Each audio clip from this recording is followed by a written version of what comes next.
Hi, my name is Kymberlee. I am Cherokee by ethnicity on both sides of my family. I was also adopted into a Hopi family.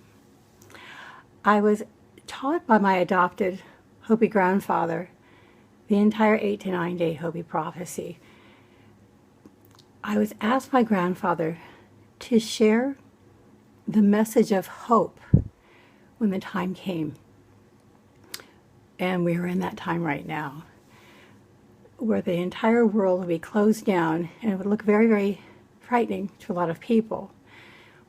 But it's actually completely what is necessary to go into this cocoon phase and then emerge and create a whole new, better world.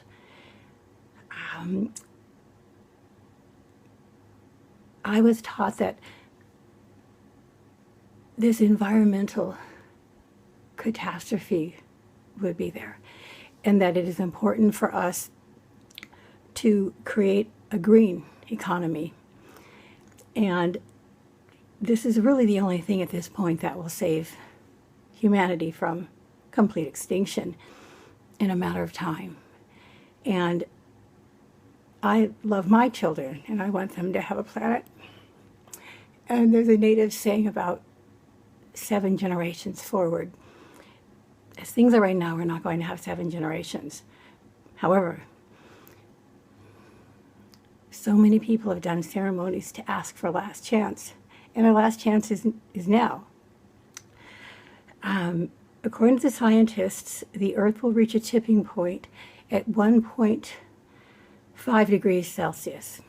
We are already at 1.1, and even with the COVID shutdown, our oceans are getting cleaner and the reefs are coming back, and the skies are blue and the animals are returning. However, the Earth hasn't cooled down any. We have to make radical changes in starting now. I was taught by these elders that when the time came, these new children that started arriving on our planet in the early 90s, very special, very different, would have what it takes to get us through this. And now they're adults, and they're fierce. They know what we need to do to create this green economy, to create a sustainable planet. I would like to mention how I got involved in this. In 2001, some Tibetan lamas came looking for my then 4-year-old little boy and gave him a rock with ancient writing. The next year, when he was 5, a representative from Hopi came and wanted to know if the Tibetans had given my son a rock and would I come with him to Hopi and bring it. And that is how this magnificent adventure began. It's when I met who became my adoptive grandfather, and just really a lot of wonderful people, and a lot of wonderful things happened after that. One of the wonderful things was in 2006, I had a dream that we were supposed to create a Hopi pilgrimage. And my friend Maria and my friend Woody and I created this Hopi pilgrimage with others who came with us. And Maria took them on this journey to the 7 sacred sites, as mentioned in Gary David's book, The Orion Zone, how the Orion constellation mirrors these 7 sites. And then we all met at Hopi.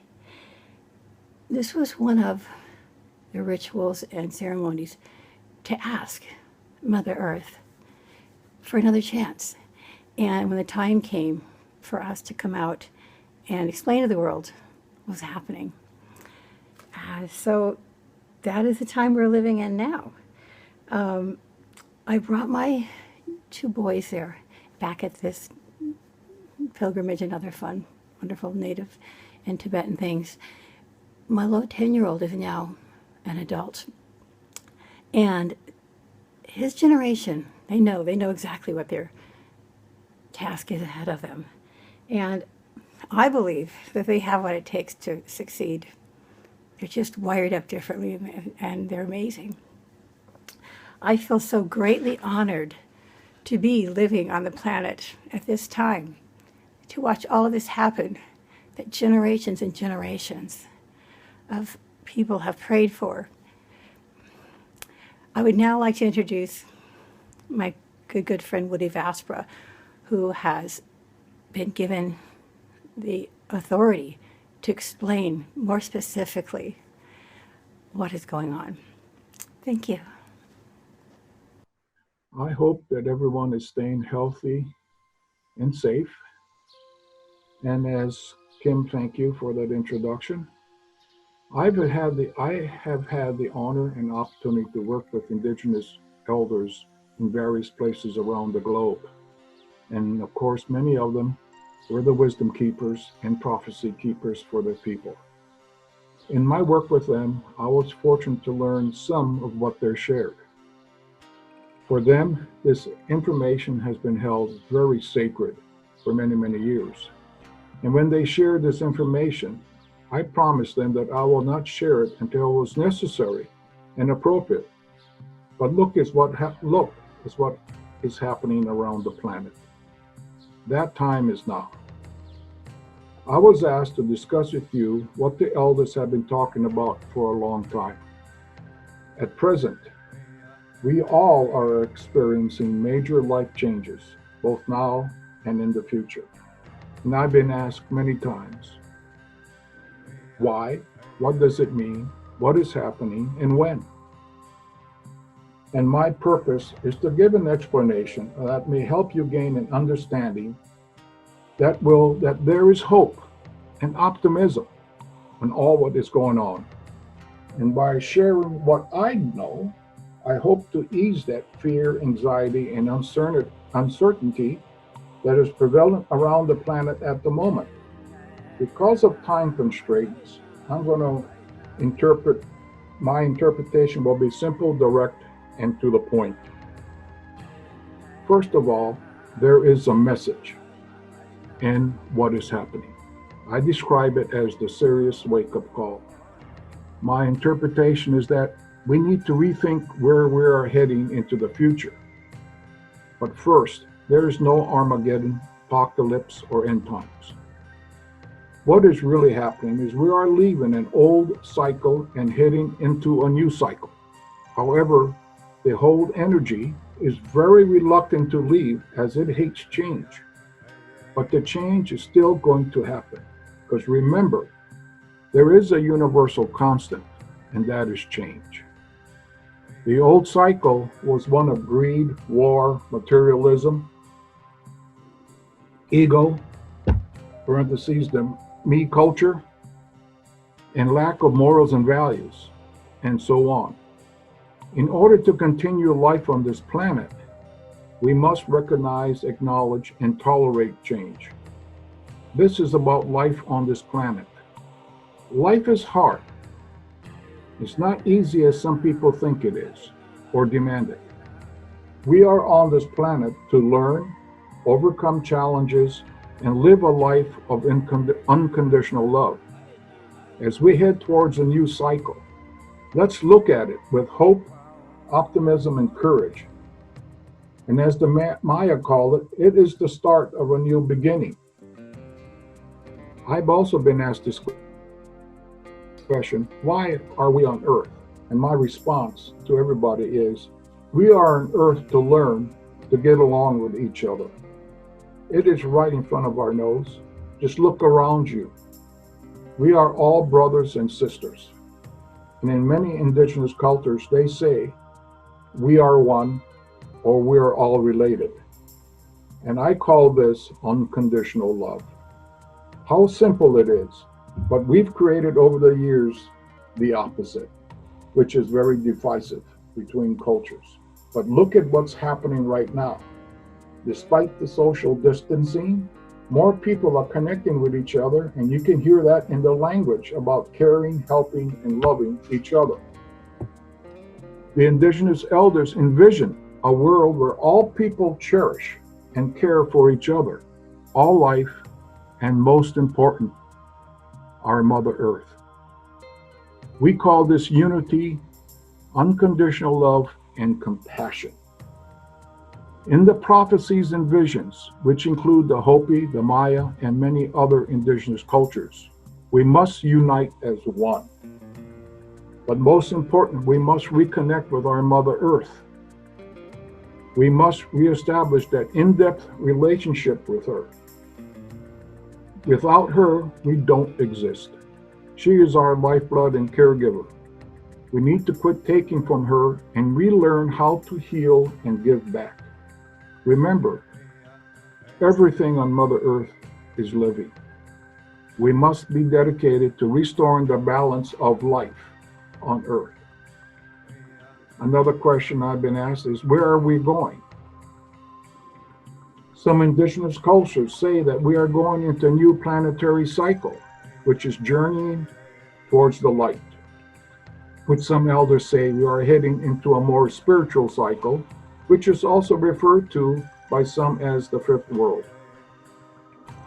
This is when there is honor, respect, compassion, truth, peace, and love for all living beings. And that's a cycle we hope to attain. When is this going to happen is another question. Well, I say it's around the corner, but exactly when, I don't know. Right now, we are seeing unprecedented change and global challenges. The human race is facing critical choices for humanity and Mother Earth. The elders have been sharing sacred teachings for a long time to benefit everyone. Their purpose is to preserve the future of our children. And also, have we listened or not? There is a pictograph depicting the journey of the human race, and many people call it Prophecy Rock. It's on Hopi land, and I had the opportunity and the honor to be with the Hopi elder who said that, Woody, someday you will need to share this. So here it is. It depicts the journey of the man. But we are at the decision point to maintain the path. And the upper line, because I'm not going to go into this in detail because it'll take too long, is where you see people holding hands. This is the material world as they head towards that end of that line. And if they continue on the materialistic world, they'll go into oblivion. They will disappear. The bottom line, as you go down here and you go there, if you take that path, you are going towards, they call it prosperity and continuing to live on this planet. You must reconnect with Mother Earth because these two symbols are the cornfields, and this is the elder that's walking on through. And with that, this is the path we need to take. But right now, we're at this decision point. Are we going to go down and go take that path, or are we going to go into oblivion? This is where all of us must make that decision. We can't do it as one. We must do it as a collective. We must make it happen. It will not be easy, but first, we must accept the responsibility for our actions, for ourselves, family, community, and Mother Earth. Because somehow responsibility has got lost on the wayside. And it's time to accept our responsibilities as a culture and race. Let's create a we society. It is the human collective that can make all of this work. We must become one again. Working together, we can make it happen. And the last thing is, there is hope for all. Thank you for listening to me. I would like to close with a prayer for the healing and care of our Mother Earth.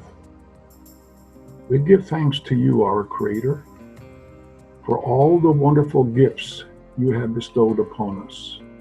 We are grateful to you for helping us endure as long as we have on our beloved Mother Earth. At this time of critical change, we ask for strength and courage. We ask you to help each one of us gain the understanding and wisdom we need to heal, to love one another, and to finally realize peace.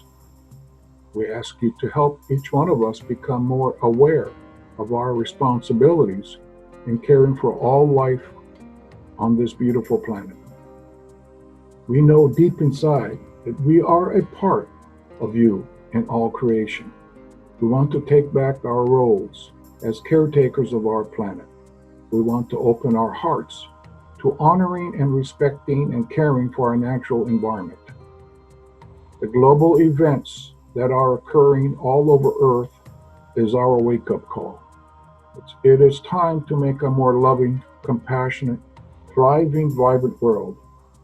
Together we can restore the integrity and healing powers of our water, air, and land to build a sustainable future for our children. Together we can do this as one family, working in unison to fulfill our purpose on this earth. We are grateful to be as one heart with you, Creator, in this very special moment. We thank you again for giving us your love, your wisdom, and your joy. Aloha, ame, malohia. Love and peace. Thank you.